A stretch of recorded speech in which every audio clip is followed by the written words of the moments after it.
জুলাই সনদ সে যে নামই হোক না কেন তা বাস্তবায়নে রাজনৈতিক দলগুলোকে লিখিত চুক্তি করতে হবে বলে মন্তব্য করেছেন জাতীয় ঐকমত্য কমিশনের সহ সভাপতি অধ্যাপক আলী রিয়াজ।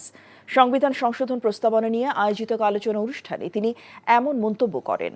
রাজধানী আন্তর্জাতিক মাতৃভাষা ইনস্টিটিউটে অনুষ্ঠিত এই আলোচনায় রাজনৈতিক দলের প্রতিনিধিরা ছাড়াও সংবিধান বিশেষজ্ঞরা অংশ নেন। আলোচনায় অংশ নিয়ে আইন উপদেষ্টা ডক্টর আসিফ নজরুল প্রধানমন্ত্রীর মেয়াদ কমানো নয়, প্রধানমন্ত্রীর আক্ষসমক ক্ষমতা কমানোর পক্ষে মত দেন।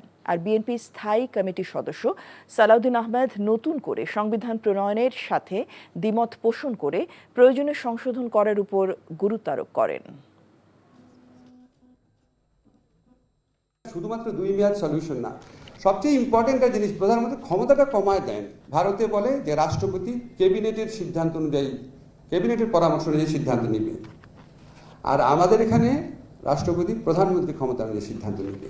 ফলে এই প্রধানমন্ত্রী ক্ষমতাটাকে অ্যাড্রেস করেন। মেয়াদটাও নির্দিষ্ট করা দরকার আছে, কিন্তু কনভিন্সিং আর্গুমেন্ট এস্টাবলিশ করতে হবে। আমাদের এখানে একটা মরাদরা হলেও তো একটা সংবিধান আছে, সেই সংবিধান রোগাক্রান্ত হয়েছে, সেই সংবিধান দলীয়করণ করা হয়েছে। সেই জন্যই তো আমরা এতগুলো সংস্কার কমিশন গঠনের মধ্য দিয়ে সংস্কার প্রস্তাবের জাতীয় ঐকমত্য সৃষ্টির মধ্য দিয়ে একটা জায়গায় আসতে চাচ্ছি, যেগুলো সংবিধানে গ্রহণ করা হবে। জুলাই সনদ বলি, জাতীয় সনদ বলি, যেভাবেই বলি, সবচেয়ে বড় হচ্ছে রাজনৈতিক দলগুলোর কমিটমেন্ট থাকতে হবে।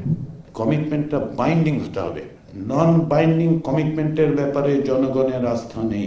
নন বাইন্ডিং কোন রকম জাতীয় সনদ শেষ পর্যন্ত জনগণের আস্থা অর্জন করবে না।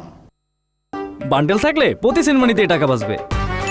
বিকাশ সেনমানি বান্ডেল কিনে জিতুন প্রতি লেনদেনে।